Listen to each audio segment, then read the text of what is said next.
Montreal Canadiens, rumors, opinions, and State of the Union. The Nikita Gusev rumor put to rest. New Calgary-Montreal trade rumor. What to do with Paul Byron, and the Habs State of the Union. And that's all right here at Talking Habs with me, Rick.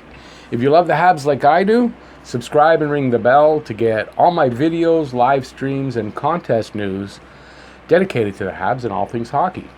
And you can leave any comments in the comment section below. So the New Jersey Devils acquired Nikita Gusev from the Vegas Golden Knights in exchange for a second-round draft pick in 2021, a third-round draft pick in 2020, and then they signed him to a 2-year, $9 million deal, $4.5 per season. So not a big price to pay as far as the draft picks going back. $4.5 million for a guy who's not playing the NHL, that might be construed as a price to pay.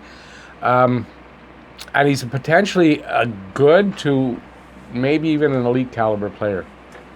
On par possibly with other Russian NHL stars, Alex Radulov, Artemi Panarin, and Evgeny Dadonov, who all had similar points per game numbers, although Gusev's are a little higher in their last seasons in the KHL. Radulov had 65 points in 53 games, Panarin 62 points in 54 games, and Dadonov 66 points in 53 games. And then remember, that's in their last season before either returning to, in Radulov's case, or jumping to the NHL. Gusev had 82 points in 62 games last season and had the second highest points totals in KHL history.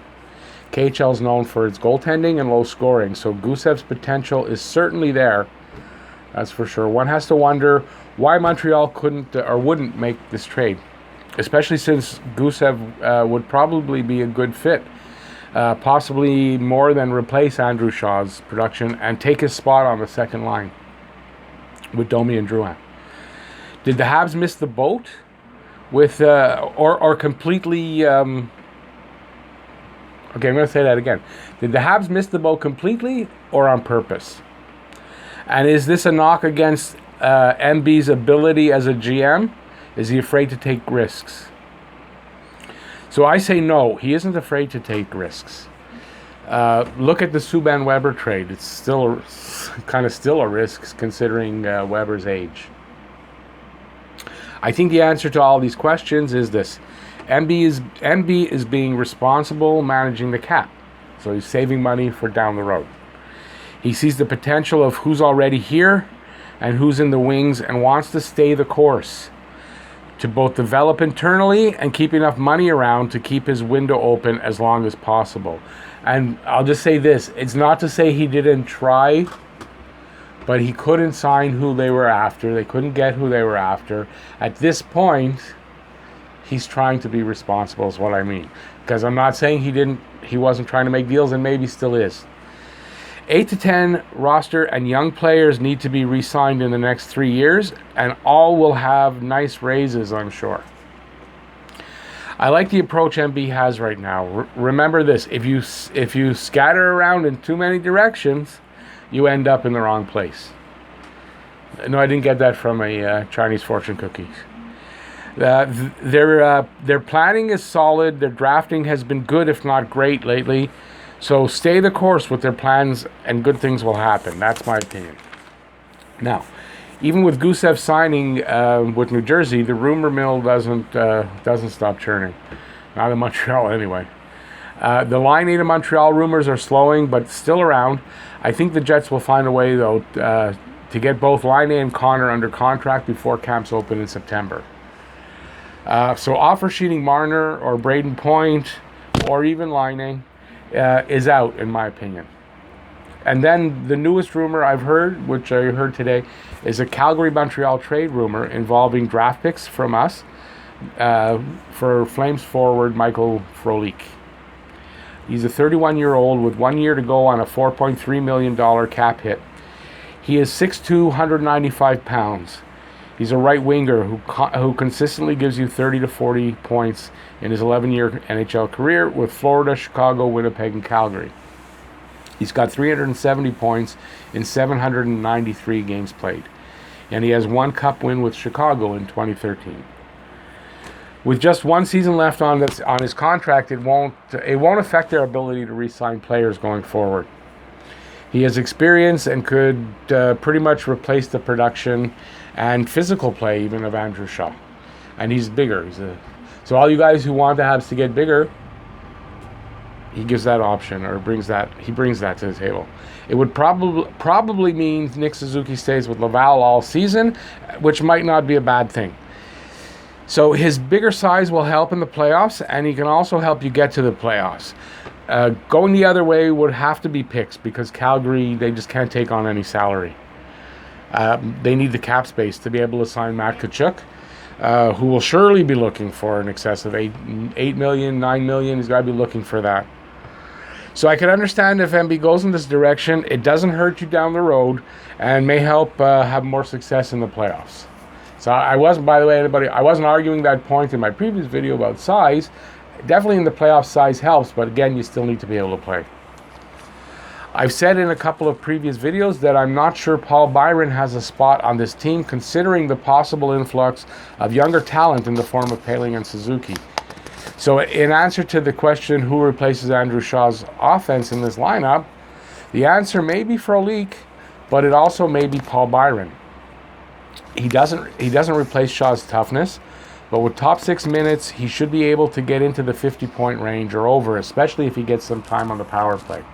Last season, Byron had 1 power play point, 3 shorthanded points, and 27 even strength points, which is Montreal's strength. He puts out 2.28 points, let me get this right, per 60 minutes of time on ice, and that goes up to 2.39 points when it's per 60 minutes of even strength time on ice. In the first case, it ranks him 108th in the league, which is top 6 production levels, and the latter ranks him 64th in the league, and the lofty heights of first-line production levels. Byron plays a different style than Shaw, yes. He relies on speed, smarts, and hockey IQ to get his points, while Shaw was a physical, gritty player who drove to the net with reckless abandon.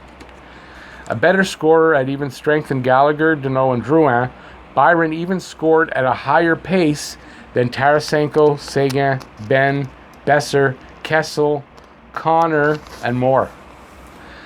With some top 6 minutes and some power play time, I think Paul Byron is a good option to fill the role of second-line right wing if Montreal decides to go in that direction.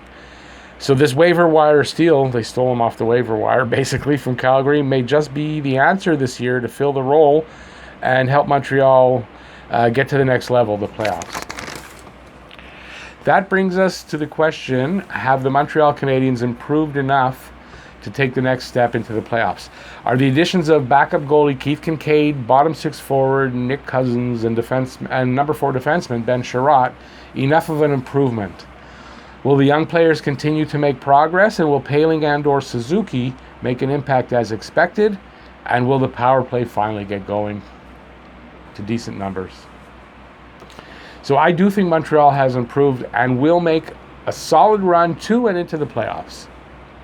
Adding Kincaid as the backup over Niemi might not bring additional points in the long run, but I think what it does is allow Price a few more nights off and not sacrificing points and wins to do so. Keeping Price healthy and more rested come playoff time. And you never know, it could also mean a couple more points, but main thing is you're not sacrificing wins and points, I don't think, with Kincaid as you probably were with Niemi, and you were. And Price doesn't have to play the last 26 games in a row, more than likely. The addition of Sherratt doesn't solve the number 2 left-hand defenseman, the offensive side. It does make a difference, though, in a few ways. Sherratt makes Montreal harder to play against. He turns high-chance plays into low-chance plays. He fights and protects his teammates when needed, not allowing offensive players, my nose is itchy, to rush to push Montreal's players around and take liberties with them. And most importantly, he protects the crease. I got cats. I got a hair in my nose. He protects the crease very effectively. Clearing the net of opposing forwards and stopping players from taking runs at Price, potentially causing an injury there. So this should effectively cut down on scoring chances against and goals against that should translate into less overtime situations and more wins and or points. Add to that the fact that the bulk of the roster is made up of players just entering their prime years or still a few years away from that. So this is a young team. If as a group they all improve to varying degrees, because not everybody's going to have a career year, but as long as they all improve to varying degrees, then this team as a whole will be improved with better offense and defense, which should certainly translate into a playoff run and a wild card spot, barring something unforeseen happening. And that leads us to the power play, the single biggest reason Montreal missed the playoffs last season.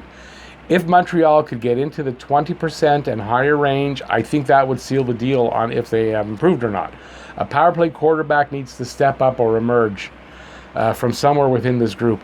If Jonathan Drouin could somehow become the QB from the half wall, not the point, he's got to do it from the half wall, the problem could be solved. Or Suzuki, if he makes the cut, could do that as well. So I think the solutions will be found. I have faith in Montreal's management and coaching staff, and most importantly in the players, to get over this hump and start moving down this road to the 25th Stanley Cup. Not this year, but you never know. But the road, which could take a couple of years, but we need to be staying that course. So thanks for watching this video. If you liked it, please give a thumbs up. Subscribe and ring the bell to get all my videos, live streams. I can stream live if you want. Live streams and contest news. Sorry. For your daily fix of Bleu Blanc Rouge. And join me Saturday nights at 9 p.m. Eastern Standard Time for Saturday Night Hockey Talk live stream. I hope to see y'all there. Go Habs, go. Bye, y'all.